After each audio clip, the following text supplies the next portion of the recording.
but thanks for listening. Yeah. Hello and welcome to We Say Things, episode 192, sponsored by Manscaped. Summer's coming. You're highlighting the thing so I can't see it. Thank you. Are you ready to unveil your beach bod? Manscaped is here to ensure your body is ready for the wild with their game-changing full-body grooming and hygiene products. Don't be the guy at the beach with Austin Powers chest hair, and if you grew some winter man tits, the least you can do is make sure they're hairless. It's time to get ready for hot guy summer by going to manscaped.com for 20% off and free shipping with the code WeSayThings20. I'm shocked they said tits in their freaking promo. You had to do a double take there. I thought it was a typo for a moment. I thought maybe you went in there and typed it yourself. I don't know. I love going into the text and just editing it for fun. So it says winter man tits. That's right. That sounds like something I would definitely do. As always, thank you to Manscaped for sponsoring us. They are our long-standing sponsor. So if you guys want to support us, you can support them by going to manscaped.com and using We Say Things 20 for 20% off and free shipping for all their cool products. Also, thank you to our patrons from the In Bruges tier: Pepperballs, Charlie Cheen, T-Coil. I hope I can find a way to cosplay Mega Meepo at TI. Q Ludes is enjoying the wonderful casting. Enjoy the rest of the tournament. Stupid_Copilot, D2 Bowie, Lab Dota, Yatoro does it again, Cinderin. You should check out 3 Clicks Phillips video about a CSGO roguelite. An ad. I wish someone made one for Dota. Okay. Check that out. MagDev wants volumetric smokes in Dota 2. Dear Valve, marketing is the process of promoting products or services to create value for customers and drive business growth. Disco Farm D. I looked under ballsack today and found mold. The old adage, cheese in my teeth, eth in my teeth, cheese in my teat. What the fuck is wrong with you? The Mega Pope, not an ad, TI in New Zealand, and Zan Xavier. I'm surprised you read that one out when you were unsure about the... Well, okay. Nate Thicko01 Hamscroats, Bacon, Shark TM, freshly seasoned goat balls. Janie, Dop, nothing to see here, _man, Guitar Strings, Yves Raymond, Ben Broomhead says hi to his friend Emery from Pixel. Wooden Aftertaste, Anonymous, and when kangaroo are born, they're only about 1 inch long and weigh less than a penny. Niebling. Such a little one. It's a little baby. Okay, so we're going to start this episode with a bang. The NBA segment, which, by the way, we'll talk about this a little later, about our fan interactions at the Berlin Major, but I was disgusted. Cinder can attest to this. We had so many people say that they loved the NBA segment. I thought it was just going to, we see comments every now and then. It's like a couple people. I just consider, I figure it's just the same people. A lot. Over 15 people, easily. I think one person said they wished that the NBA segment was at the end because they obviously didn't like it, but they were trying to be polite. Everybody else loves the NBA segment. So I'll say probably, let's say 90% of the people that came over and said it probably said it as a joke and you didn't realize. Okay. And there was 1 or 2 people that genuinely started discussing basketball with you.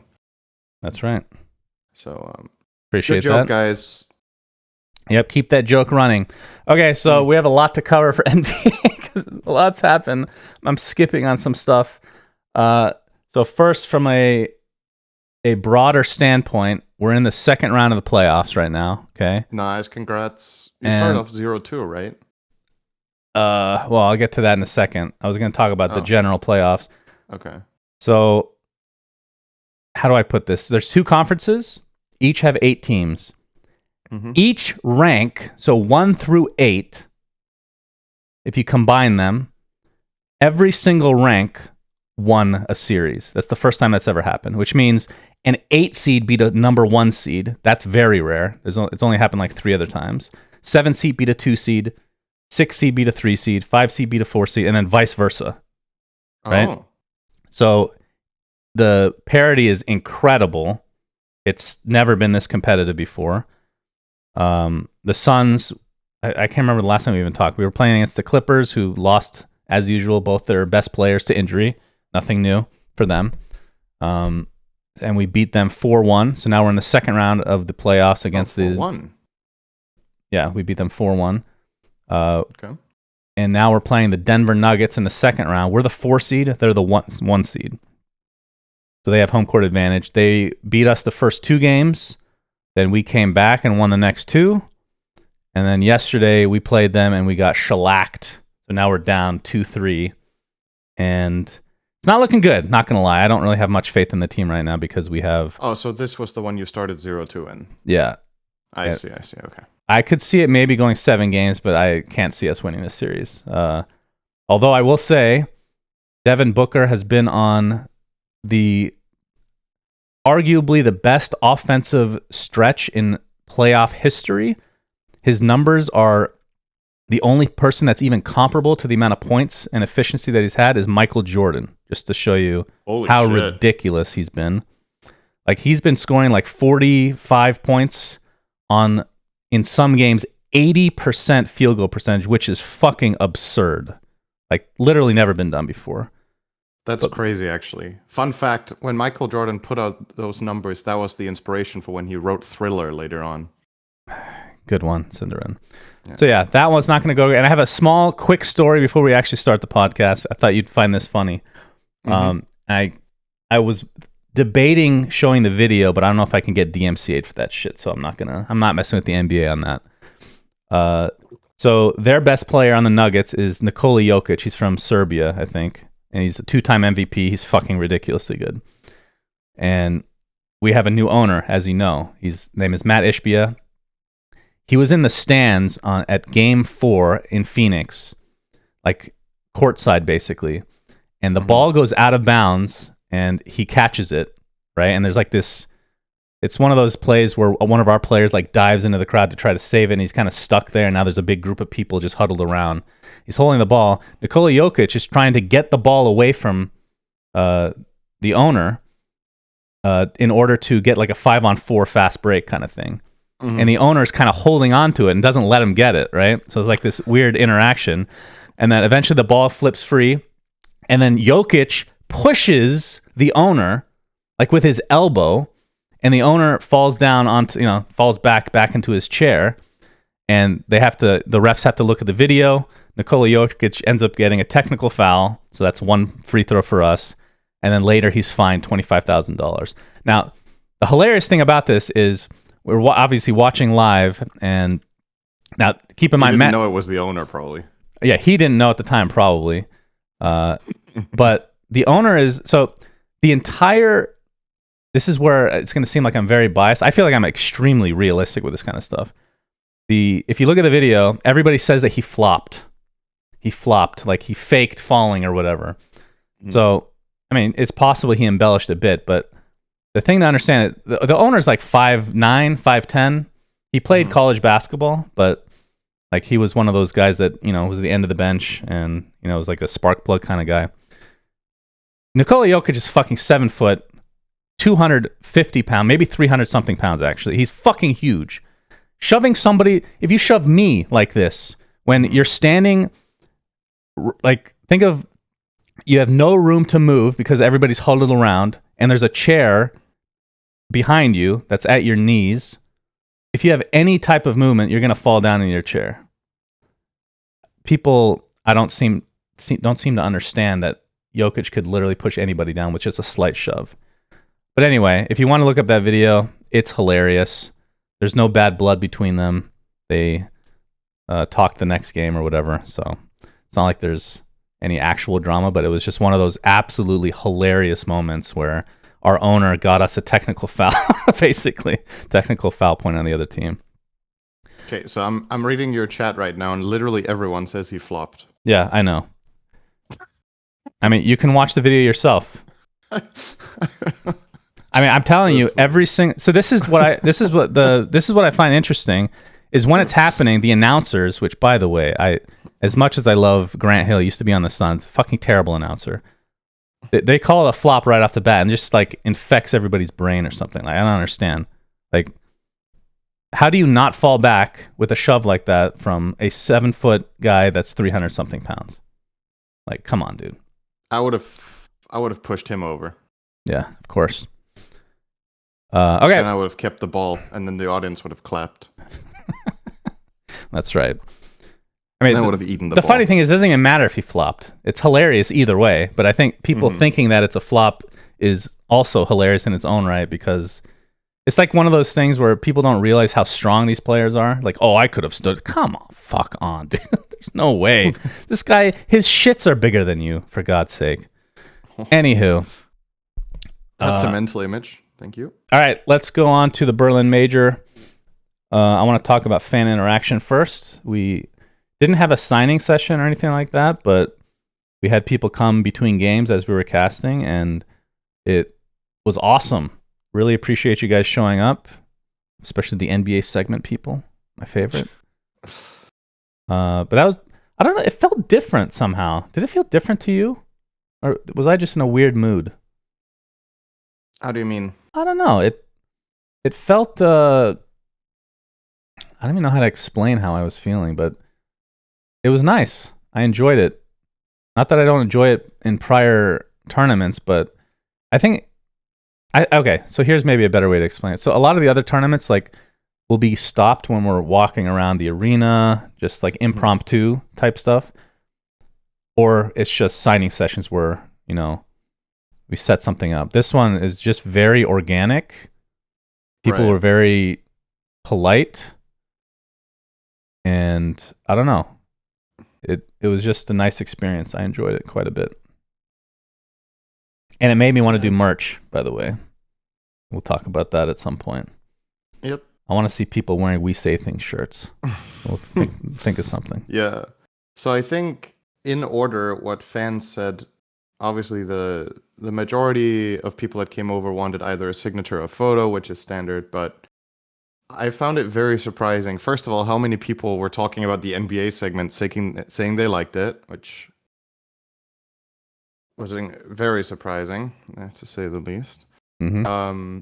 I think the second most thing that people asked was, when is What the Horse coming back? Oh, yeah. That one was almost equally surprising. We ran that for, I don't know how many episodes, but it's a long time ago we did it. And that's something that we might be looking into, I think. I think both of us want to do the episodes, but the problem is how much prep it takes and how that's something that you need more people involved with, right? Because you need to sift through a lot of clips to find interesting ones that you can make the show out of. Then it needs to be edited, and then we finally get to record it for like half an hour, 45 minutes, or however much it used to be, with a guest as well. So yeah, it's quite a lot of setup, but it is really fun. It's my favorite content that we made, probably. Yep.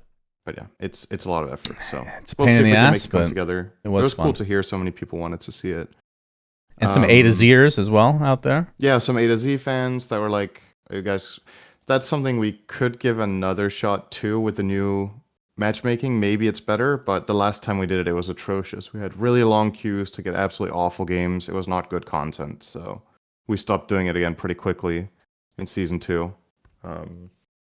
But yeah, it was really cool. It was nice to see the fans come over, and like you said, I personally like this way of interacting with fans more than having a designated signing session, because when you have it like this, like you said, it's more organic. And the other thing is with signing sessions in the official capacity, there's like a time limit, right? Generally, or people you lose a little bit of that personal thing because it gets pushed along faster, right? Like this time we had like conversations with people for a longer time, and maybe took some more fun photos, and people also among themselves in the queue interacted more, it felt like. So that was nice, for sure.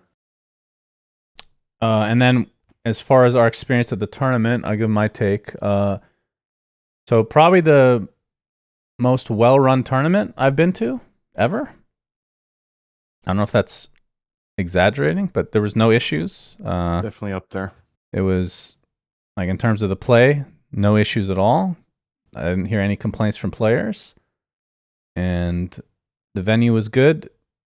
I think the only knock that I have was the food, and somebody wanted us to talk about this as well, our experience with food. So I would say, in my experience in Europe, generally, the average food is going to be worse than the US just because there's less variety. Like in the US, you can get pretty much top-notch of any cuisine. And Germany, for Berlin specifically, like, first of all, the food that was provided by ESL was not great. That's my only knock on the entire tournament. The catering, the catering was definitely the biggest letdown overall. But everything else was great. The hotel was nice, but first night I ordered a burger because I was starving and I got there late. It came raw, so I got that charged back to my room, literally raw. That's insane. I took a picture of it as well. And then the next day I'm like, all right, can't possibly get any worse than this. And it wasn't worse, but I ordered a chicken club sandwich. And it was fucking disgusting. My God, I don't know what the fuck they put it in it. So I ate like half of it and I couldn't eat anymore. So I put it in, its packaging or whatever, and I left it outside my door, which that's normal to do in hotels. And they specifically, even the waiter said, just to remind me, because apparently people don't do this sometimes, leave your food outside the door. We'll pick it up. It was there for 3 days, Cinderin. On the second day, I told them at the front desk, please pick up the food. It's rotting in the hallway.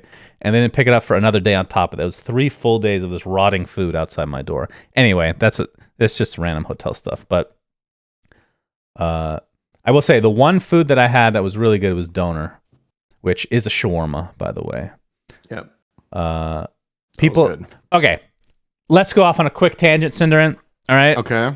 You have the stream on because I have a picture to show. I think you've seen this. Okay. So people got really upset the first time that I said donors are shawarma. Okay.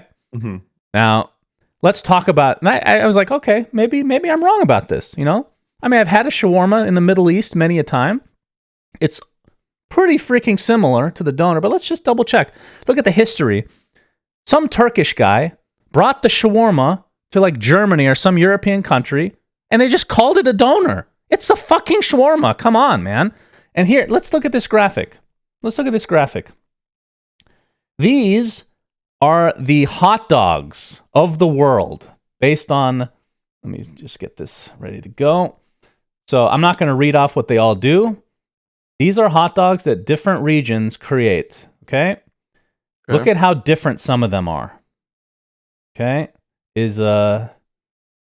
Denmark on here? Let's see. There's Bagel Dog, Kansas City, Chile, Philippines. Don't even use a bun. The Danish one is so good. All right, tell me what's in the Danish one. It says on the picture. Yeah, just tell me, because it's small on my screen. Oh. And people can't, audio listeners. Yeah, audio listeners, can you just look at the image? All right, so I'll just read it out loud. Long hot dog in a bun, pickled chips, remoulade, ketchup, mustard, fried onions, chopped onions. That's very accurate. Very good. Yes. All right. Very good. So, as you can see, by the way, Norway needs to step it up. This is fucking horrible. This is like if you run out of ingredients. It's literally like a pita bread wrapped around a hot dog. What the fuck? What the fuck is that? That's bullshit.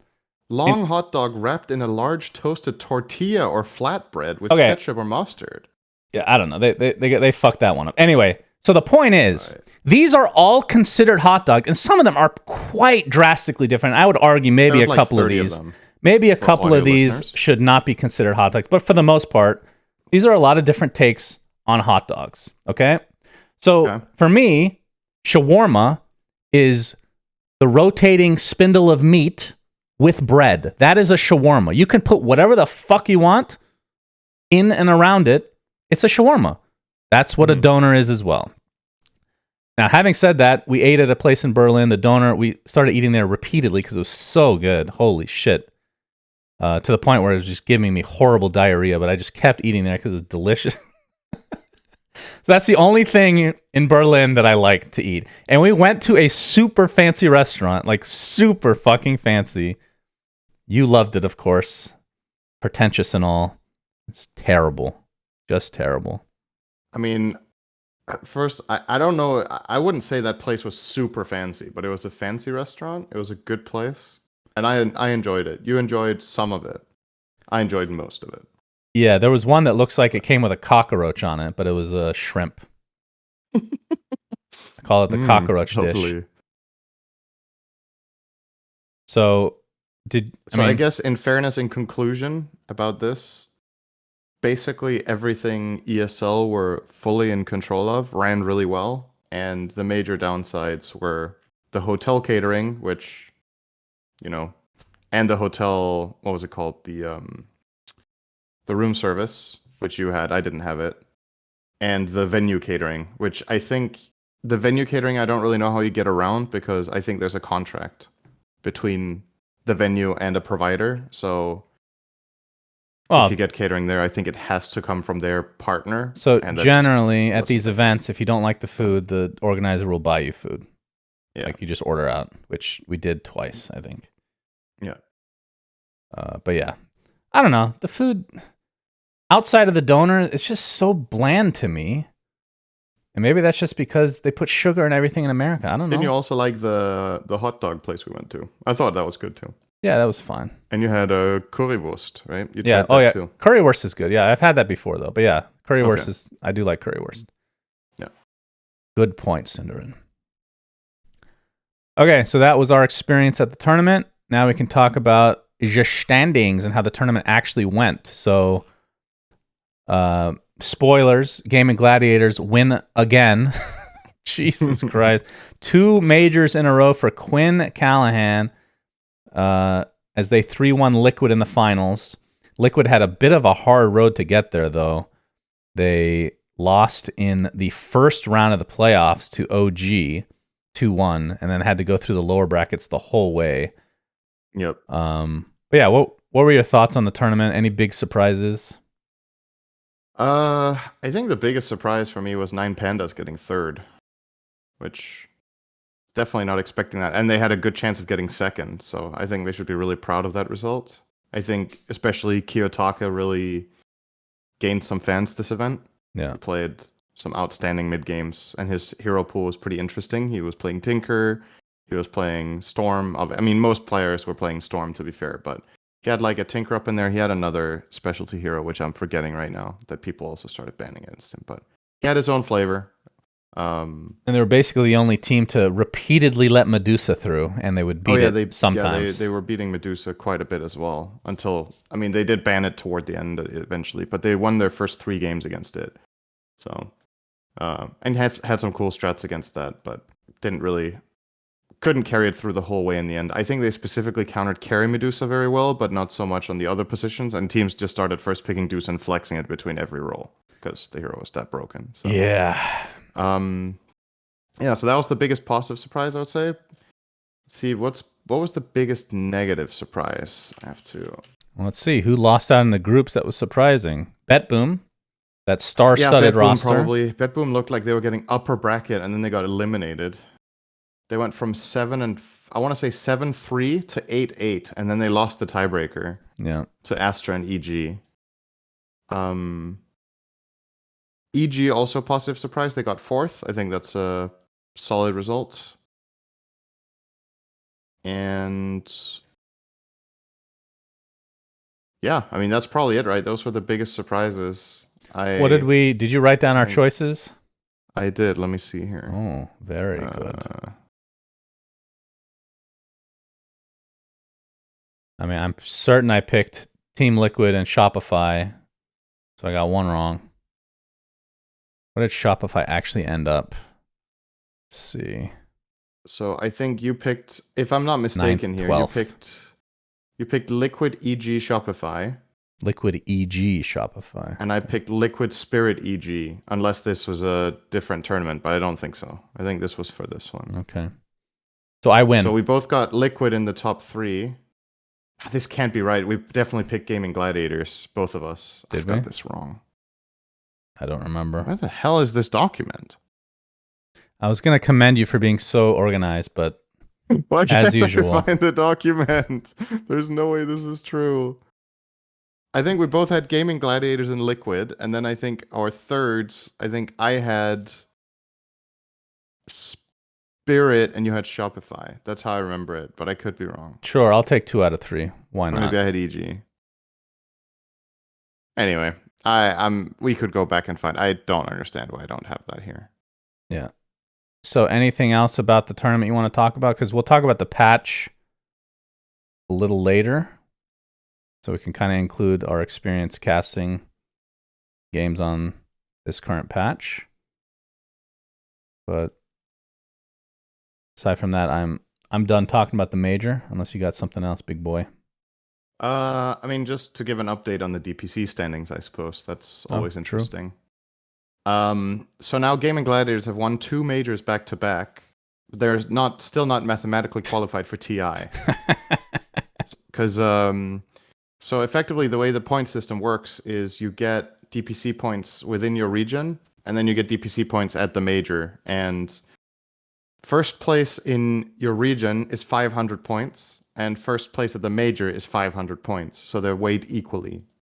And it's by design so that each region gets representation at TI, because otherwise, as it stands right now, some regions would not have a single team there.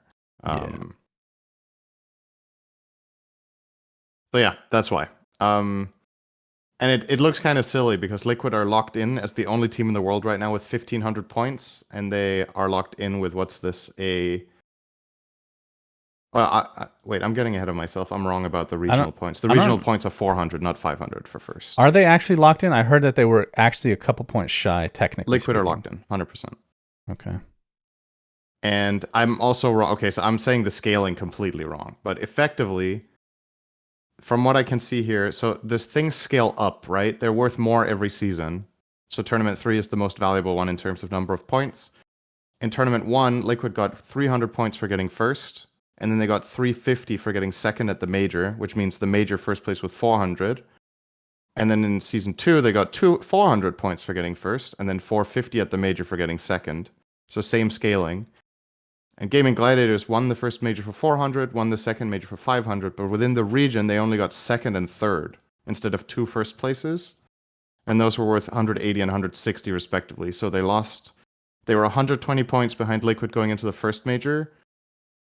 And then going into the second major, just from within that season itself, they were 240 points behind from getting third against Liquid's first. So there's so many points within the region, basically. That's what I'm saying.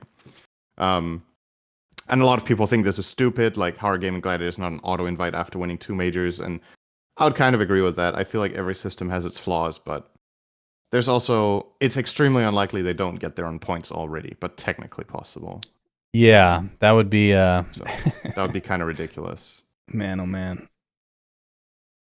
Yeah, I expect them to be just fine. Okay, so that was the Berlin Major. Next up, we have the Road to the International. A blog. No, never mind. Let's not go over the rest of the rankings. Liquid and Gaming Gladiators are the only 2 teams going to TI. A blog posted by Valve. I'll give you an update after 2 or 3. Yeah, well, I mean, you said the third major is the most points by far, so that's... Yeah. I mean, by design, I guess. We didn't really say what other teams are looking good to get there, but it's okay. That's okay. You can find it yourself. I'm going to read the blog that Valve posted. So first and foremost, they posted a video, which I'm not going to show. It took very little effort to make this video. We all watched the video of this announcement for TI, and we're like, I mean, the announcements, the end result is like, okay, we were happy about that, but the video is like literally like 15 seconds long or something. Mark your calendars. The International returns to Seattle this October. The world's best Dota teams will once again compete for the Aegis of Champions, this time in Climate Pledge Arena, welcoming the largest audience in events history. So Climate Pledge Arena is the old Key Arena. They just has a new name, and I think they redid a bunch of stuff. This year, the group stage kicks off on Saturday, October 14th, with the playoffs to follow. Both of these events will run under one banner, the Road to the International, which we'll be talking more about in coming weeks. International itself will commence on Friday, October 27th and run through Sunday, October 29th. We'll be announcing ticketing information and more details on the road to International as we get closer to the event. So there's a few topics here. Mm-hmm. Number 1 is Seattle.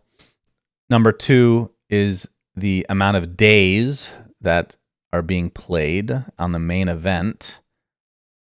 And I feel like there's a third one that I can't think of right now. The naming convention? The name? Oh, calling it the Road to the International? Yeah. I guess. No. The other thing was it's in October. So, okay, let's talk about that first. The fact that it's in October, right. I'm a little bit surprised by. I thought they would... Obviously, the time that you would want to have it, I think, is August because a lot of kids are off school. It's summer vacation, et cetera, et cetera. And obviously with COVID and the past stuff, things have been, a bit wonky. I thought that they would try to move it maybe not do it in 1 year, but over a course of 2 years, like 1 month each until you get back to August. So for me, October, it's a bit of a bummer. It doesn't matter for me, I guess, but for people attending, I'm sure that does. Mm-hmm. And it's in Seattle, which I'm happy with. Back in Seattle. It means Valve will be closer to this thing. I assume they'll have more people available to work on it, so it should be a better production, hopefully, than the last one. I've heard Seattle in October is not great weather-wise, but I haven't been there, so I don't know. August has been pretty good, though. Yep. Your thoughts on those two topics? Yeah, I agree. I thought they were going to try to shift it step by step to get back to August because there's multiple benefits. Aside from the one you mentioned, I think something that's worth considering is overall health. People are less sick in August than they are in October, so it makes for a smoother experience for fans. It makes for a smoother experience for players. It makes for a smoother experience for talent. Everyone involved, production, the whole thing. There's just going to be less sickness if you have it in the summer than if you have it in fall or almost approaching winter at that point, right? And obviously that goes hand in hand with the weather. So I would have loved for them to move it to September this year. I think it was possible with the tournament year because the final major is in July. So you could have, you would have squeezed it a little bit with the qualifiers, I suppose, but I think that would have been for the greater good of the future. But yeah, with this, I don't know, maybe the next year's season will change so that we can push it forward as well. Seattle sounds good to me. I have a lot of good memories of Seattle. Obviously, we were there for many years. We were there from 2012 till 2017, so 6 years in a row. And all those events were great. So I assume that, or excuse me, I suppose with that choice of location, the expectations are also going to rise. So I really hope Valve rises to the occasion and put on a great show. Because there's just so many good memories of this. And then the big question with the main event only being 3 days. So we've had different formats, right? We had the first many years of TI, let's just exclude TI1 from that because there was an outlier. We had, I want to say, a 6-day arena event. Yep. And then last year we had a separate arena event where we had 2 different arenas, which didn't seem to be that big of a hit with people. I personally don't mind it, but I think the first arena should have probably been bigger. And now with this wording, for now, it sounds like there's 3 arena days. Yeah. That's an assumption. This isn't necessarily true because they haven't announced anything about venue aside from the venue for the international. But clearly the venue for the international is for 3 days. Which would mean if this is all that will be played on stage, there will only be 6 teams playing in front of a crowd for TI, which I think would be a huge letdown for a lot of fans and a lot of teams. When we have 3 days left, I believe it's top 6 usually. So I'm assuming Valve have not really changed the format of TI. They've just changed the spacing, but the format for the most part has been the same forever. At least for the playoffs. So I hope that I'm still copiuming here that before these 3 days, there will be something in maybe Benaroya Hall, which is very, That is That would be very nostalgic for me. fucking hype. Some of my favorite Dota moments That would be are from amazing. there. And you could play some of the playoff in there. It's okay if you can't get Key Arena or Climate Pledge Arena or don't want it for 6 days, but I really feel like every team making the playoffs should get to play on stage at least once. And that was what the old format allowed for. All 16 teams in the playoffs played on stage minimum one time. Yeah. And I thought that was good. I thought, sure, you didn't have massive audiences for the first 2 or 3 days in the arena, and maybe Valve thinks that looks bad. I feel like fans kind of understand, and the audience understands for the most part, and they're just memeing when they're like, lol, Ricky Crowd or whatever. I mean, it's fucking Wednesday at 10 a.m. Do you expect the arena to be full? Probably not, right? But it's just it's a really good look for the tournament, and it's a really good experience for the teams. And yeah, as long as you're selling enough tickets to pay for the day, then whether people show up for one series or all 3 or 4 is kind of like, whatever, as long as it pays. I mean, your idea of Benaroya is actually really good. I didn't even think about that as a possibility. That'd be so nice. Because filling that up for those early days is not going to be hard at all. The capacity, it's like 2.5K seats, I think. Capacity is not big, but that's what made it so special, I think. I know I'm a negative Nancy, so I'm going to try to drink some of this copium with you, Cinderin. I am afraid that is not going to be the case, though. And we are just continuing to see cutback after cutback from last year's Battle Pass. I think it's going to go down that road again. We're going to have 3 days only in front of a crowd. Like last TI with the talent being split into 2 locations. Hopefully that doesn't happen since they'll be in Seattle, so more home turf. I don't know. I'm not feeling great about this right now. And one thing in terms of the moniker that they use, the road to the international. Did you notice in this entire blog post, they didn't use the words TI12 once? You think that's weird? Oh, I don't know. I wasn't reading too much into that, but you're right. They didn't write 12 anywhere. I mean, maybe it's nothing, but it's very strange that it wouldn't write TI12 somewhere. So basically, most of the event will be called the Road to the International, which is a bit weird because it feels like that's what the whole year is already. Exactly. Yeah. And then the last 3 days are TI. So it also begs the question, like, that's the thing about this for me is what does the road... I mean, they write here that they're going to announce more stuff in the coming weeks, right? So, of course, we're going to get our questions answered. But, like, just speculation-wise, when you rename it with these conventions, it feels like potentially one interpretation here is that Valve themselves will be hands-on for the international itself for those 3 days, but the rest might just be outsourced, right? That's one possible interpretation, is that they're just letting, let's say, for example, just PGL run the whole show until the last 3 days where they get involved, or that they're setting it up in a different way where by labeling it this way, they lower expectations for production value until the final 3 days where they go all out, which, again, I'm okay with them only going all out for the last 3. I just hope that the road to the international doesn't become, how to say, a smaller production than a major, right? Yeah. Because that's the other thing. The group stages have always been a smaller deal, and that's totally fine, and I think the community is okay with that, and I think arguably it's even good that you don't try to like make a massive large-scale production for the entire 2 weeks. I think it's too much, and I think it diminishes when things get really hype. So having the group stage be smaller is cool, but I still would love to have more of the playoffs in front of an audience than just 3 days. So I really, really hope that there's going to be something like that.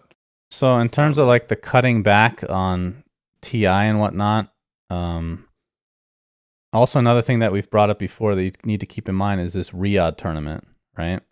Mm-hmm. It's fucking huge prize pool. I mean, from an outside perspective, it just feels like they're trying to compete with TI.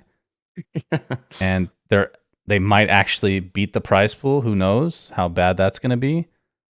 But if this continues on this trend, I would not be surprised in like a year or two if they continue to do the Riyadh Masters that it ends up being bigger than TI, which would be sad because this is supposed to be the official championship of the game. But it's just obviously not the amount of care being put into it that we would like. And maybe that's because people are just at Valve are just not as interested in Dota these days, which, it's been 12 years or whatever. So yeah, kind of a matter of time, but it would be interesting if it becomes a competition between them and Valve feel like they need to match, Do you think Valve gives a shit about that? I really don't. You don't? No. I kind of do. I kind of do think. Really? I think they do want TI to be the biggest event. Well, sure, they could want it, but are they going to do anything about it? I don't think so. It's another story entirely. Well, this is also the first year, or actually, I guess it's technically the second.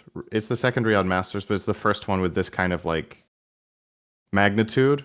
It feels like the last time they ran it was a bit more of a trial run almost. Proof of concept. So we'll see where they take this for coming seasons as well. Obviously, it sounds like it's not just going to be a one-off that they run that, but yeah, I mean that's pretty much it for TI for now, right? It's like you said, it's a short teaser. The video is really short. They're not showing anything except the Aegis, and it's saying that it's going to be in Seattle. There's no additional information, so I hope we know a lot more and we get positive news through June, basically. Yeah. Yeah. We shall see. Okay, let's do a couple different roster shuffle thingies. Sumail, he was playing for Aster, standing in at the major, and they did quite well with him, and he destroyed. He has left Nigma officially and joined Aster, which means Nigma will be without Sumail. They're going to find a replacement for him. They're going to be Div 2, obviously. Obviously didn't want to play Div 2. Do you think that that's going to be... I mean, China as a whole, pretty weak region right now. And I think it was Baboka that went on record saying that Chinese mid laners are hard to come by these days. So Sumail, obviously one of the top echelon mid laners of all time. Yeah, I mean, he played well, and it looked like they gelled well, and they were having fun together at the at the major. When you saw them on camera, especially Sumail and Baboka seemed to have a good duo going, and that synergy between the 2 and 4 is definitely valuable. I want to say, so obviously communication on a deeper level when it comes to like preparation is going to be a lot harder. If you're just standing in for a tournament and just playing, you come in, they know what you're about, you play your heroes, you do your best. But if you start boot camping and you need to like start theory crafting and talk strategy, I'm curious how limiting that will feel for the team to have Sumail. The only prior example I can remember of this happening was when Black played for Vici Gaming. Yep. I don't think there's been any other fully Chinese team. And that worked out pretty well for a while. Which one? Black. It went well. Yeah. It definitely did for a while. It's the only example I can think of, though, because I think the rest that we've had in China with non-Chinese players have generally been players from SEA that can speak Chinese, or players, mixed teams like LGD International that was playing in China, but it was 5 international players, right? So this is very novel to have a Western player in China, and Sumail has a huge fan base in China, and it is by many considered the strongest enemy of the region of all time, right? Because he crushed them at TI5, and this guy's just really good, right? And he's one of the Western stars, so he's definitely going to be very loved over there if they get results. So that's really exciting. Aside from him from Nigma, they have also released Amar. So Amar will be playing for... I forgot. Yeah, an org I've not heard of before. Let me find them. Or they weren't recognizable. Let's see here. Oh yeah, that's right. Quest Esports is what they're called. So he's on loan. He's not technically off Nigma, but they're loaning him out, and they are I believe with Sumail it's not a loan, but rather a transfer. But let me confirm that as well for technical reasons. No, Sumail's also on loan. All right, so they're both on loan, which means they're still contracted with Nigma, but they're loaning them out. And Amar will play for Quest, which is Ooredoo Thunders. He Oh, will okay. be That's who they. replacing the offlaner Witer. I don't know. I can't pronounce this. Witer, however you say it. Sure. Who used to play offlane for them. So it looks like Amar will be back in the offlane officially, which seems to be where he feels at home. And that begs the question: who's going to play for Nigma, right? Because now both are out. The rumors currently are that Nigma will get Yuma for their carry position, who is actually just promoted to Div 1. Back down you go. And will now be bouncing back down, but obviously there's some serious potential there. He was playing for D2 Hustlers that won the tiebreaker for Div 1. But yeah, We're talking about he is NA? moving. No. D2 Hustlers wasn't NA? They used to be NA, but this season they were EU. Oh, okay. And I think this will be so this would have been the first time that a player from Nicaragua was going to play in Div 1. Can you say that again? Am I saying it wrong? No, just say it. It's very nice. Nicaragua. I don't know if you pronounce it exactly like that. But that's nice. That's a good anyway, pronunciation. That's interesting to see representation for that country. Nicaragua. I think it's the first that's pro how player Americans from say the it. country ever. So yeah, that's pretty cool. Probably. So the rumor is him on carry, and then obviously people are speculating maybe someone like Mikey. You know, he had a great stand-in stint with Shopify Rebellion recently. Maybe he's a player Enigma would be looking at. Yeah, that would be which I think is very likely. So yeah, we'll see. We'll see what Enigma end up with. We'll see how these merged teams work out. And I guess the one that most people are excited about is Sumail to Aster, right? It's such a unique story. But who knows if Miracle comes back as well, right? So you don't know that either, technically. Wait, was there any news on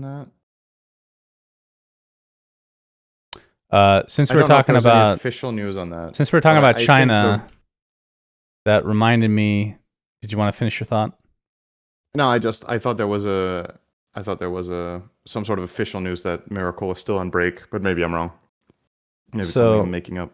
That reminded me of Faith Beyond. We met at the Berlin Major, and I have to say, I love that guy. Generally, we don't interact with Chinese talent or players or anything because obviously we don't speak the same language.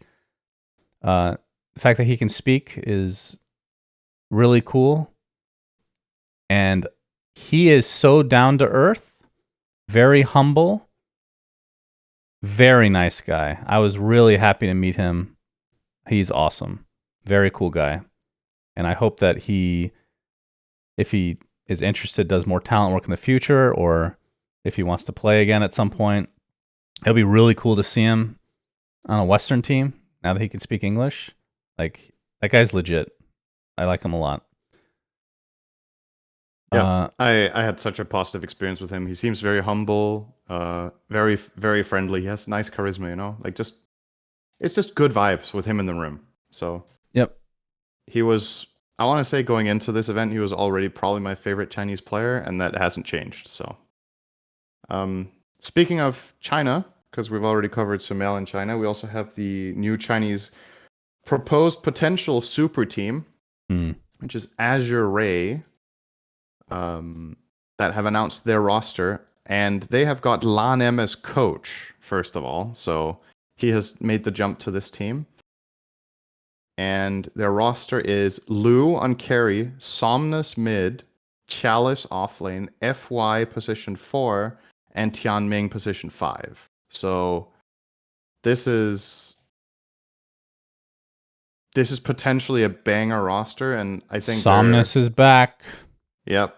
And their goal is to, get a Chinese superpower team again, because in reality, China's results for a while have been pretty disappointing, with the exception of, PSG LGD, the old one. Yeah. Aster got to taste a little bit of it somewhat recently, but still, China as a region, with how strong this region has been, should be getting top 4 results almost it used to get top 4 results basically every major event, right? And we're not there anymore. The region just isn't producing as much new talent. They aren't getting the same results, and a lot of the old guard have either quit or gone to streaming.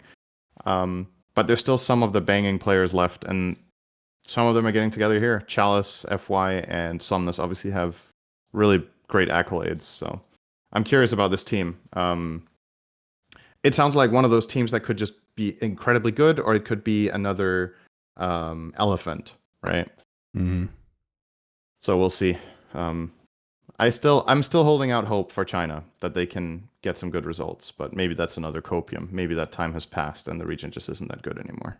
Yeah, Jack doesn't seem too hopeful for the future of Chinese Dota. Okay, let's talk about Old G.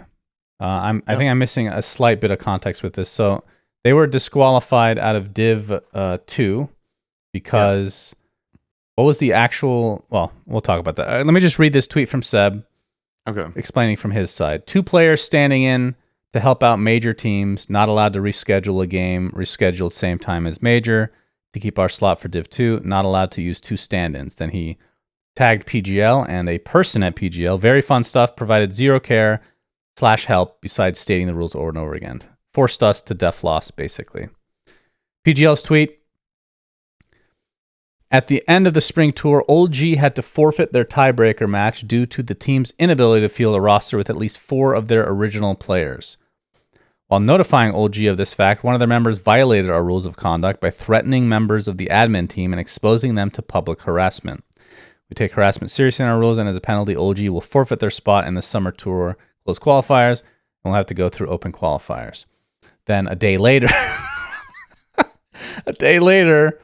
Old G purchase a Div 2 slot from PuckChamp. So they're back. Yeah, they took over PuckChamp slot, right? I mean, okay. So first of all, that's obviously really funny and a power move, right? But let's go back and take things from step 1. So from my understanding, what happened was, obviously in Seb's tweet, not all the information is there, but 2 of their players were standing in at the major, so they couldn't play in the time slot that was allocated for their match. However, there were 2 matches still to be played, from my understanding, and one of them, the 2 stand-ins could have played if they swapped with the other match, if they swapped time slots. And supposedly, the teams in the other time slot were fine with swapping, is what I've heard. I cannot confirm this because I haven't checked with those teams, but if that's the case, then it could have just been a matter of swap the matches around and we're good to go. But that is not something that the organizer has to abide by. It's not something they have to do. And it's one of these tricky situations, or I don't know if you would say tricky, but you and I are kind of on the same page with stuff like this. That letter of the law versus common sense. Yes. Yeah, right. So it's about how you want to interpret rules, because the thing about using common sense sometimes as well that can become a slippery slope if you don't do it properly is that you end up, for example, in the past we've had instances where you guys can postpone the match if it's okay with the opponent, right? And then the burden falls on the enemy team, which it never should. If the players are there and they can play, it's 100%, it's the organizer's call, right? So they might just make this completely black and white, and they're like, well, the other teams might agree to swapping it, but it doesn't matter. We're going to play it at the scheduled time, because the reason they accept might be because of fear of backlash from the community, or maybe they're less comfortable with a new time, but they'll do it, as a, whatever. They'll do it regardless because, they OG have big names and whatnot, whatever it is. The more pedigree a team has, the more risk there is that people are doing something to accommodate for them out of fear for the backlash, right? So from that angle, I totally get that if PGL just say, no, guys, you're playing at the set time and we're following the rules. They're the same for everybody. That's it. This is the kind of thing that will set Seb off and get him really pissed. And when Seb is pissed, he is not afraid to speak up in public. He's not afraid to be a heel and, say things the way he thinks they are without being particularly political. We've had an instance with a fun Twitter DM in the past with, did I fuck your girlfriend without her knowing? That's right. This kind of stuff. So classic. He will take fights that he thinks are worth taking, and he will not be the most political about them. That, from my perspective, is something he could do better. Is, because aside from that, he's smart, he's charismatic, but it's fun to talk about. His choice of language is not the greatest a lot of the time, and it rubs people the wrong way. So whether you want to say if he did the right thing or not here by complaining, that's one thing, but the way he did it was not the right way. So, anyway, that's the conclusion on that. Obviously, now that they've slotted in via PugChamp, now they have a slot again, and it's kind of a middle finger to PGL, I guess, and it's within their right. There's nothing in the rules that prevents them from doing this, so I don't think it's going to be prevented by any means, because at that point you have the trump card of, okay, you didn't let us reschedule because of the strict rules. Well, now you got to follow the strict rules and let us play because we acquired the slot. Yeah, so that's right. There isn't really... It's kind of a checkmate situation, I think, where they're just in, right? I don't see how this would fail. Because, like, you can't really call this... Could you argue that this is, like, ban evasion? Not really, right?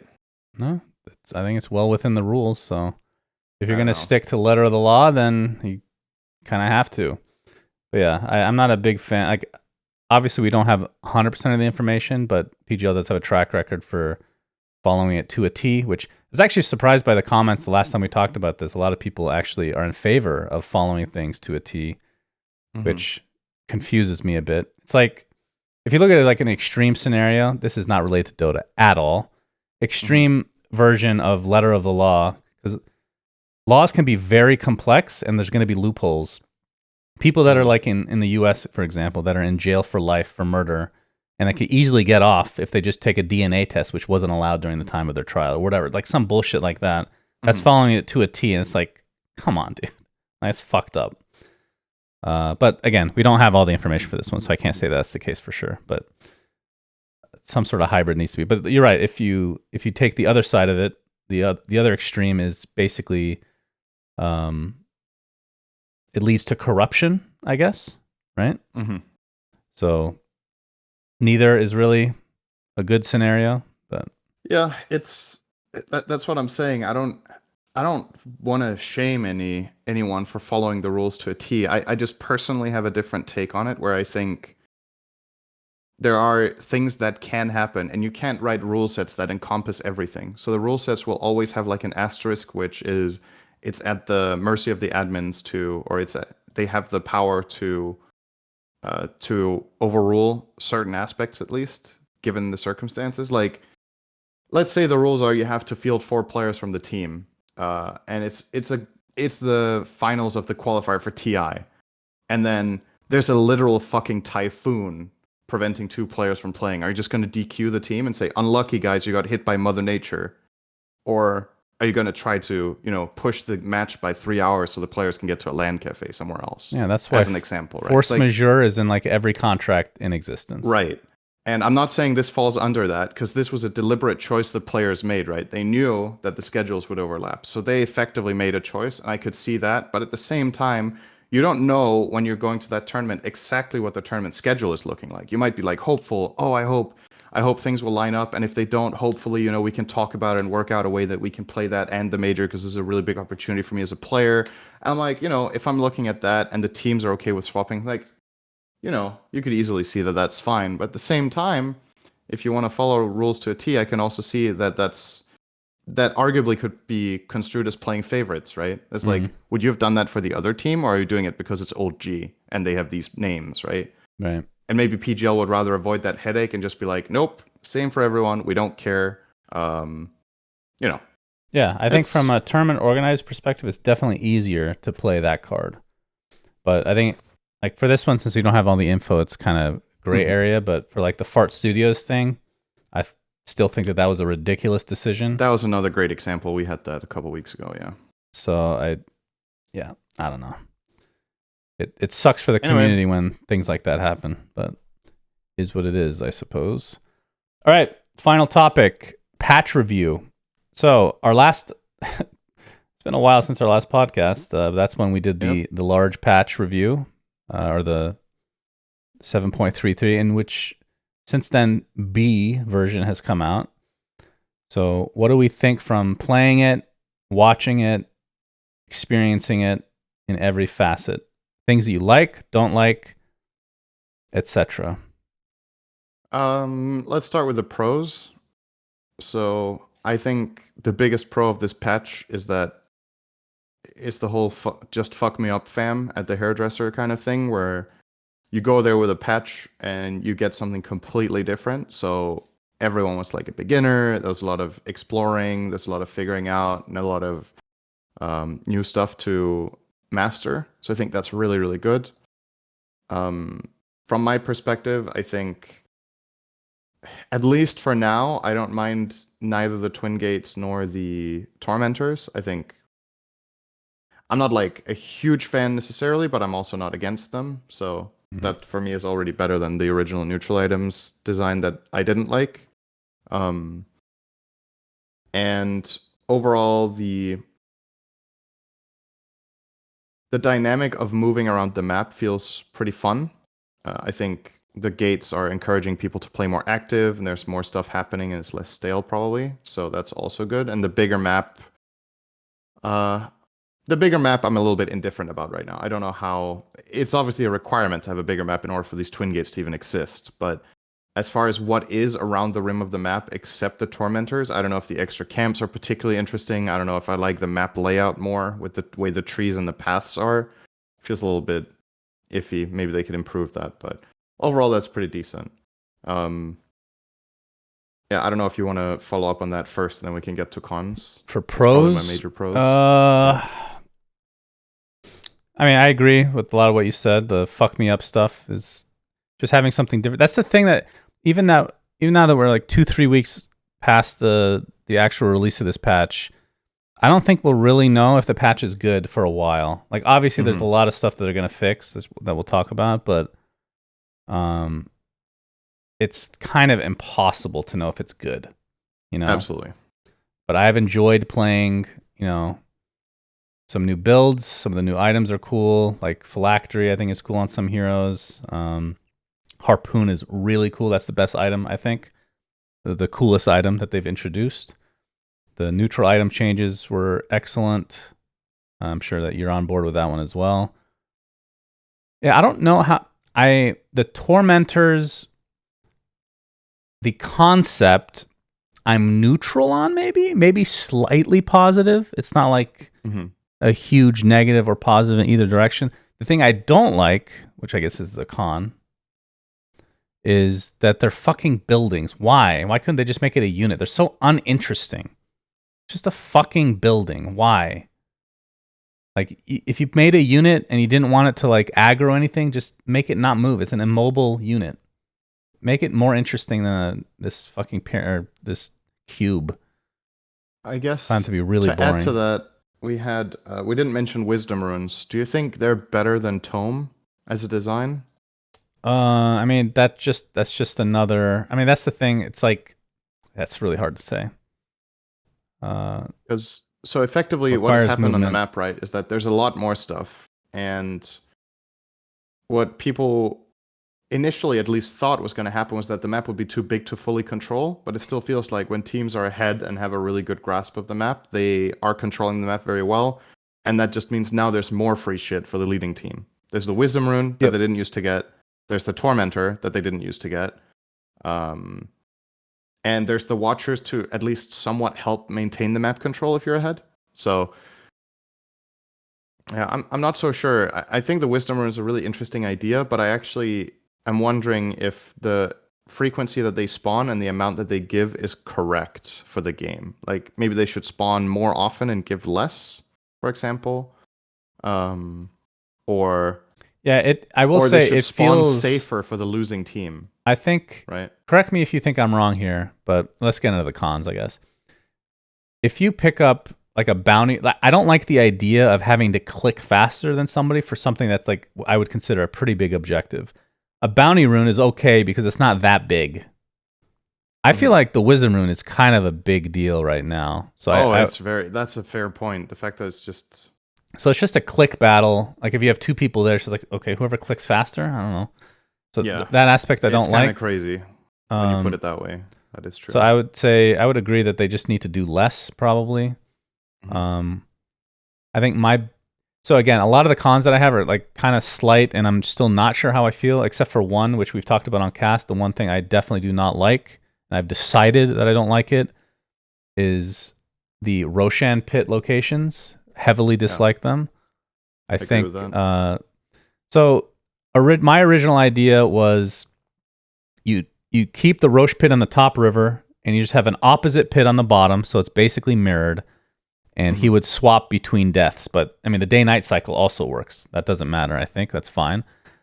I think having them so far away, which is kind of required since you have gates now, it feels like. So that's why I don't think this is going to change, which is kind of unfortunate.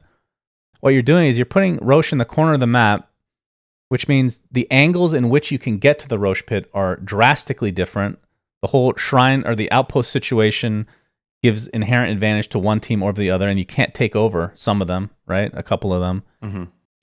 So if you're taking, as a result of Roche being there, it means the team that, like, there's not going to be as much contesting going on because, number one, they're in the corner of the fucking map, and there's less angles to come from. There's going to be less Roche steals, less,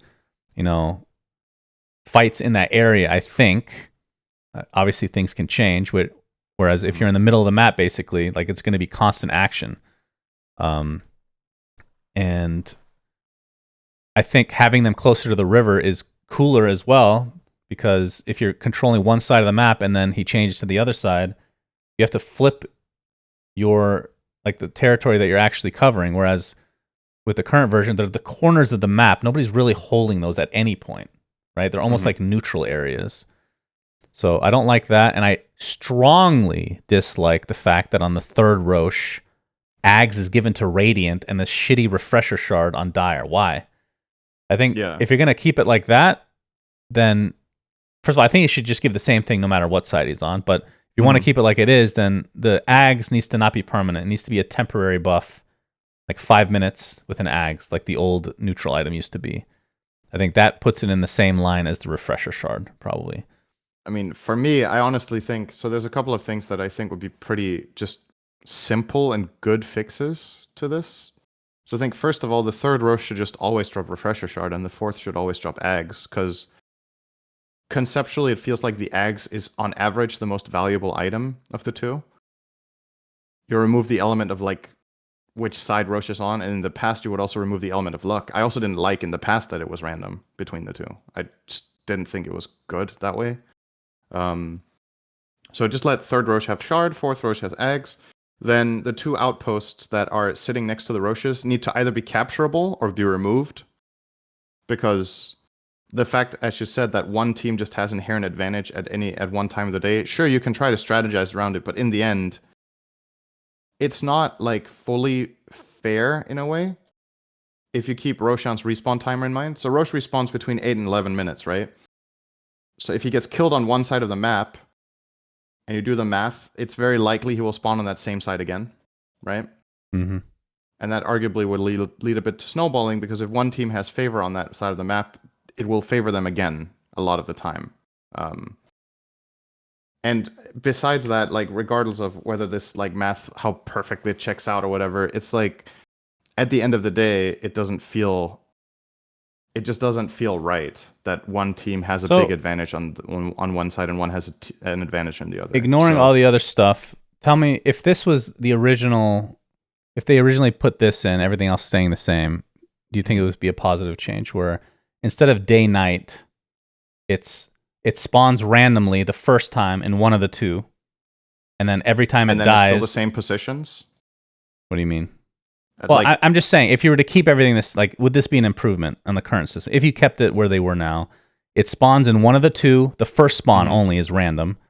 Every time it dies, it spawns in the opposite one. It just goes back and forth. It's not day-night cycle anymore. Do you think that's a positive change, or does that not make any difference? I think that's definitely a positive change if you keep the gates. And the way you're saying you are, right? Yeah, I'm saying everything else stays the same. The outposts too? Just keep it easy. Yeah, I think that would be an improvement.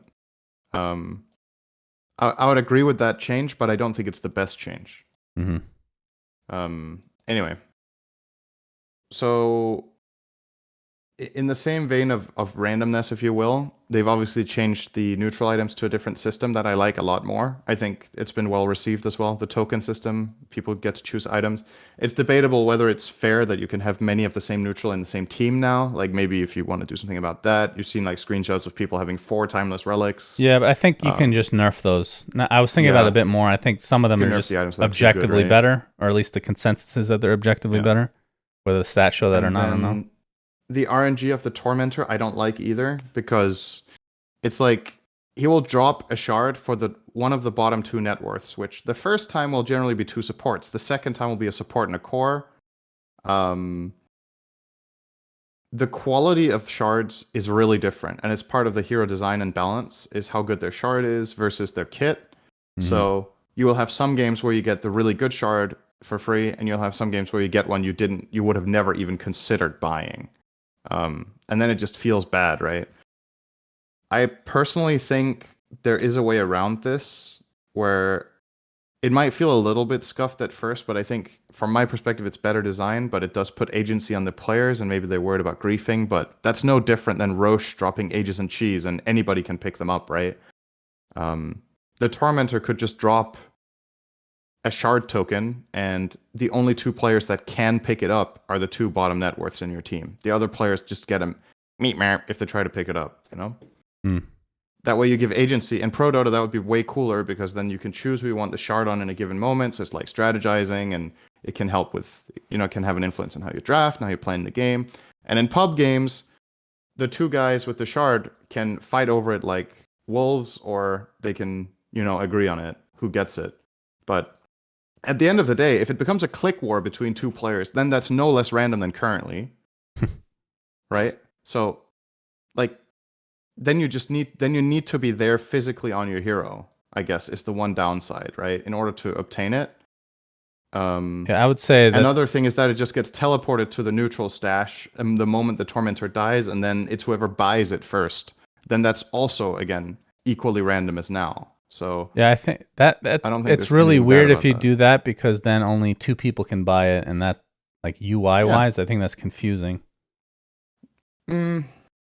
Maybe it feels like something people will get used to pretty quickly. It's like it just needs to say only the 2 lowest net worths on the team at the time of drop can purchase this item or something. I don't know. That to me feels better anyway, and the question is, if that is also an iffy solution, then maybe the system as it is isn't great with the way the shard drops. It feels a bit weird. I agree that something's definitely missing. Somebody in chat's actually, the wisdom runes. Somebody in chat has made a joke, but I actually think it's a good suggestion that you have a vote on who to give the shard of the bottom 2 net worths. That's interesting. Doesn't that become too convoluted then at that point? Why? And while you make that UI, you can actually implement the concede function as well, right? So kill 2 birds with once.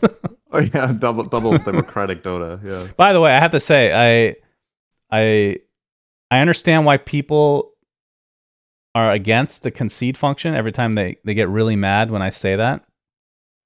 Because they're probably playing on EU servers. I played on EU for the first time ever, and the quality of games are so fucking drastically different than NA. It's mind-boggling. 15 years of playing Dota, never, not once on NA server, has a team just allowed us to finish the game properly. Like, obviously, like, we're up like 20-5, like, okay, just end. And they just sit and... That literally has never happened to me in my pub games in NA. And just generally, even in losses, it's like, okay, like, my team is definitely better than NA teams would have been, though. Like, this is at least somewhat competitive.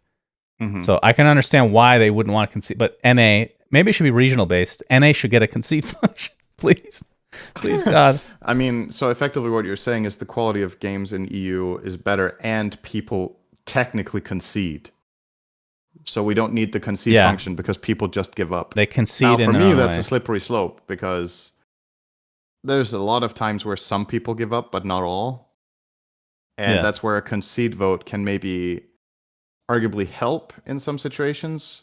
I mean, griefers are going to grief, right? If people don't give a fuck about the vote, then why does it matter? And that might also be what Valve thinks. Like, let's say you make a concede vote and you need the unanimous 5 to say yes before you give up. then one person can just be like, fuck you guys, I really want to play, even though we've absolutely lost. I'm just going to keep you guys in here for the fun of it. Or in other cases, it can be the other way around, right? That, yeah, I don't know. It's Anyway, that was a side tangent. yeah. Where were we? Yeah, so other cons, not to pile on too much, but I knew this was going to happen the moment the patch got released. It's not surprising.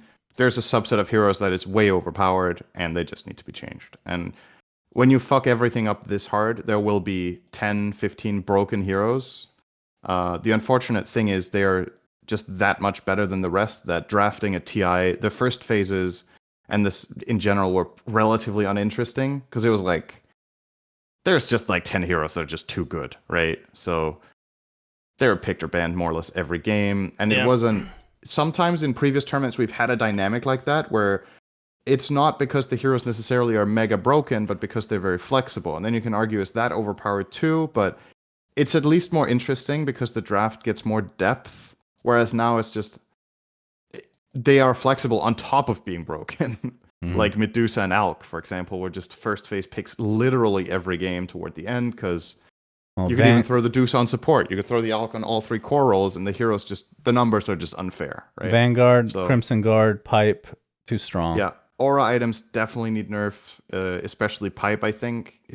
Pipe and Crimson are way overtuned, and it makes for more one-dimensional play. And I think the patch leads to that's the problem. A lot of the games in this patch seem over minute 15 to 20, and it's because kills give a lot of gold, and then that's inherently not necessarily a problem, but the way gold converts to winning is way, way steep in favor of the leading team, simply because the auras are that powerful that when you're ahead, the way most teams have been winning a lot of their games is just they become invincible. And that's not interesting to watch. It's like 25 minutes in, one team has all the aura items, the other one doesn't, they clash, and one team literally can't kill anyone, and then they lose. Yep. And that's not interesting. It's more interesting if it's about, okay, one team has a dagger and the other one doesn't, and then it's about initiation angles and being clever. So you can counterplay, you can bait. What do you think literally about just go into the meat grinder, you can't die. It's like, You brought this up earlier, the fact that when a team is ahead, they're controlling the map, and because there's so many more objectives now, that just snowballs even harder than before. Yeah. Do you think the entire idea of this patch was, we're making the map bigger, so it should, in theory, be a lot harder to control that much more of the map, especially, I think that was definitely the idea. Especially with only 4 ward, like they changed the amount of wards you can buy, all this shit, but teams are still controlling the whole map, and thus are snowballing even harder because they have wisdom runes, they have the enemy tormentors, and all this shit. I definitely think that was the intention, and I think you can get there, and I think you can get there with this map, but you just need to make some changes to let it happen. How do you fix that though? I mean, there's different buttons you can press, right? You can make stronger comeback formula. You can make you can move the wisdom rune so it's safer for the losing team. You can move the tormentor so it's safer for the losing team. Right next to their fountain. As examples. What's that? Put it next to their fountain. Yeah. No, I mean, there's definitely things you can do, and I think stuff will be done because the audience, a large criticism that I saw after this tournament from a lot of people was that too many games felt over minute 15, right? Yep. And you don't want that. You want it's a really delicate balance because you want teams to be able to build a meaningful advantage without it seem genuinely hopeless that early. That's not the kind of games people want. People want games that can end in 30 minutes and can also go to 90. And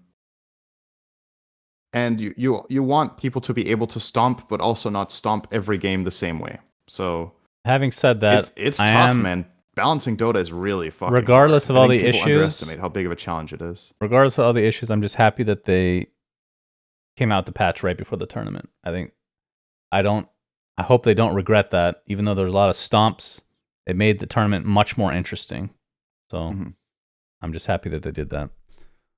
Okay, any other cons? Talked about items, heroes. What about watchers? Do you like watchers? I'm indifferent. They're fine, I think. Yeah, they're kind of whatever. If you don't have watchers, I think the map is too dark. because Yeah. it's so big and the word limitation, like you Oh, talked about. maybe So I that's a think good that's thing. fine. And then I guess the immortal matchmaking is not a part of this discussion, right? Because that's not, you wanted to talk about the game itself, not the systems around it, Well, right? let's go back. Hold on. If you get rid of watchers, doesn't that help the idea of not being able to control the whole map when you're ahead? Yeah, I mean, it definitely does that for the winning team, but you could also argue that for the team that is starting to be under pressure, it's one way of at least gaining some information. But then at the same time, yeah, I don't know. I mean, I haven't thought about them too much. I think honestly, people wouldn't hate if they just weren't there. Yeah, Would be if my they overall deleted them verdict. tomorrow, I don't know if people would give a shit. I feel like people wouldn't care. I think it's the least loved system right now. Some of them are polarizing, where some people would definitely miss it. This one is kind of like, who's truly gonna miss watchers? Yeah. I don't know. All right. Well, you want to talk about Immortal, the pick Yeah, system? so, I'm but I guessing is what mean, you're talking this about. isn't really directly related to the map or anything, but so immortal matchmaking was introduced, right? Where you have drafting like you did in in-house leagues. The problem is people can currently, in the current system, you can party queue, which guarantees you to get in the same game, but you're not guaranteed to get in the same team. So effectively, this is like a haven for boosting right now, where you can have one guy queuing with you, and your sole goal is to make that guy win the game. So if you get in the same team, you try hard to win, and if you get in opposite teams, you can just throw for your friend. Mhm. That's absolutely terrible, first of all, and should not be possible. Um, and then the second thing is about the overall quality of the games, which have definitely been very varying. And I think part of it is the patch, obviously, but also the early calibration. I think the calibration has not seemed consistent. There were definitely, I had a game while I was in Berlin, and someone was like, the game started, and he was like, sorry guys, I'm 4.5K. I don't know how I calibrated here. And he was playing in an 8K game.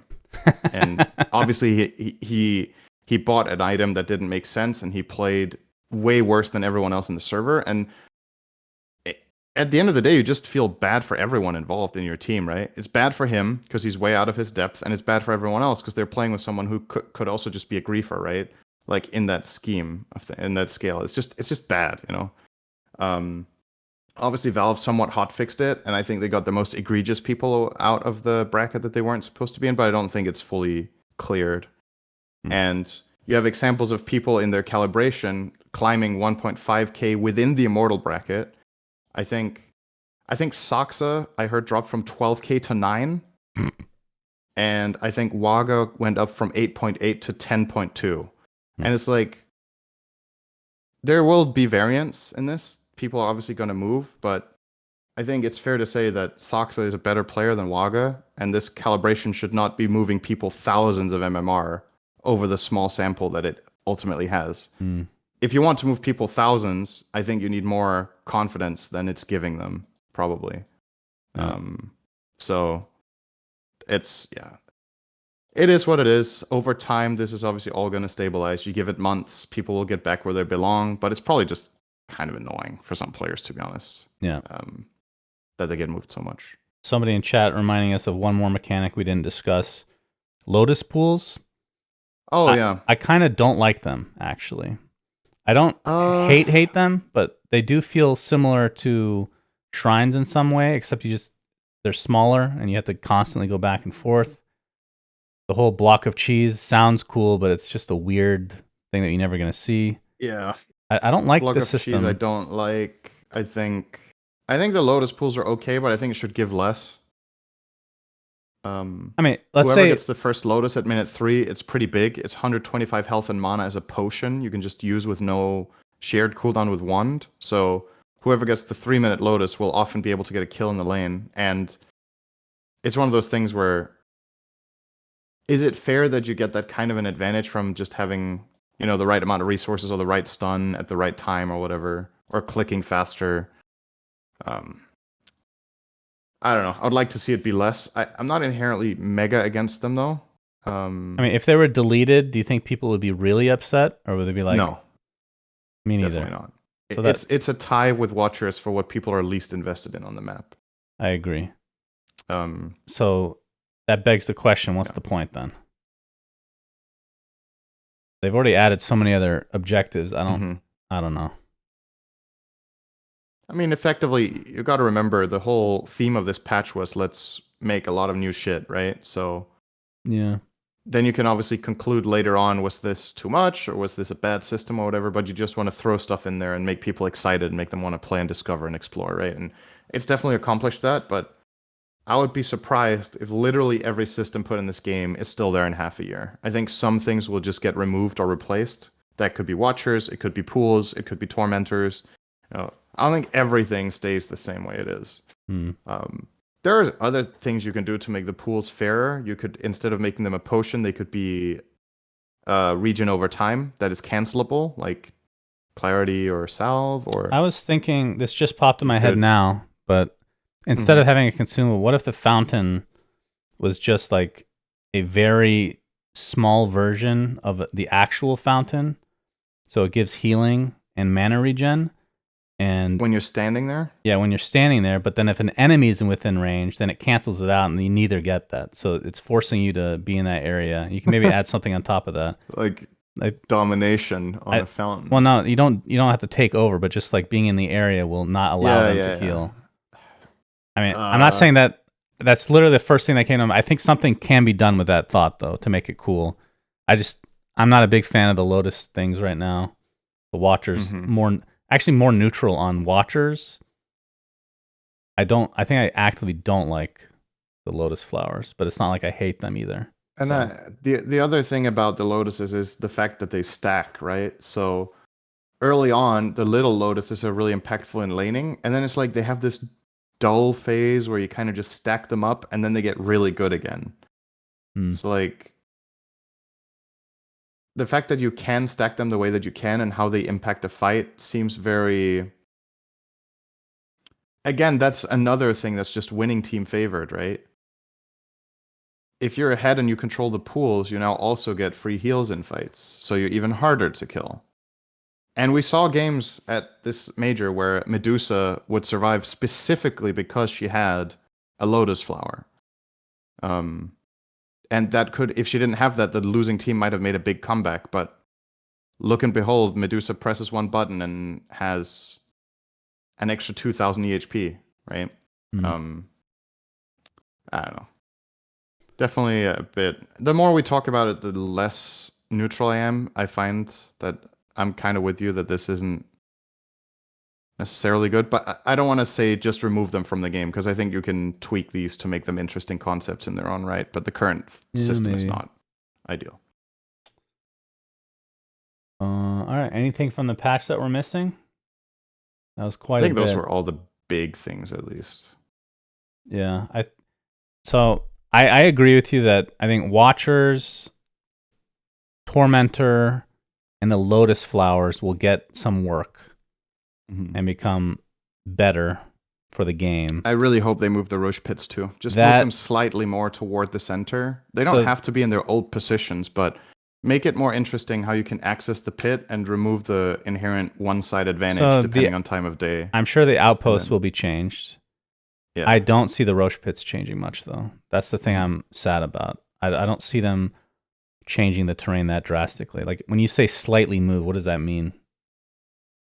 Like, move it, let's say you move it 500 range northwest for the south one and southeast for the north one, and then 500 make some range pathways around it that make it more engaging. Because right now the problem is it feels accessing the pit is very linear, right? It's like you can kind of only come from one side, and with the old pit you could come from two. Yeah. If you move the pit toward the center, you will have a backstab angle. Heroes that have dagger, heroes that have force staff, heroes that have inherent blinks or mobility can find perhaps different paths if there's a little bit more space to work with to get around it. But even that might not be enough. Maybe if you could move it back to where it was, I would agree with you that that's a better position to have it, to be honest. And just have it mirrored on the other side of the river. If you could generate interesting and fair terrain there, that would be fine with me. Yeah, I mean, that's the thing. I don't. If they're going to change the Roche Pit stuff, it's going to be slight changes, which I don't know if that's going to be enough, but we'll see, I suppose. Somebody, again, thank you to chat. Universal heroes we forgot to talk about. Oh, Your yeah. thoughts on that? Damn, there's so much after the stuff. fact. I mean, I'm holding out on judgment for that for now. I feel like that's the thing I understand the least, actually, in the game, is how powerful is that stat. You saw a couple of heroes being picked more specifically because they're universal, primarily Wind Ranger and Void Spirit. Got a lot more love. But I can't say yet whether it's good or bad for the game. Yeah, I think part of it has to do with I don't find it like these- particularly interesting. Yeah, I agree. But- Like if if they reverted that, I don't think anybody would care. That's another one where it's like you could change that and people probably wouldn't mind. Yeah. I mean, I will say, Wind Ranger players would mind, right? And Void Spirit. But I think part of it has to do with like these heroes buying very general stuff that have extra, like, you know, Maelstrom, for example, is just so much better now. These heroes buy stuff that are from multiple attributes, for example, so they end up getting more net stats out of it than they would before. But aside from that, I don't see a point to it. But that's the thing about this patch. It's so large that, and I said this at the beginning, but I have to restate it. It's going to take a long time to truly digest everything. Some of the stuff we might be horribly wrong with that Valve has, envisioned that we'll be seeing at some point, but that's our 2 weeks out thoughts, I guess. Yep. How long has it been? It's been longer than 2 weeks now. About 2 weeks, right? A bit more, 2.5, maybe. But yeah, it's still exciting. But we'll just have to see if it's good for the game. No fucking clue. This could be horrible for the game. This could be a horrible patch.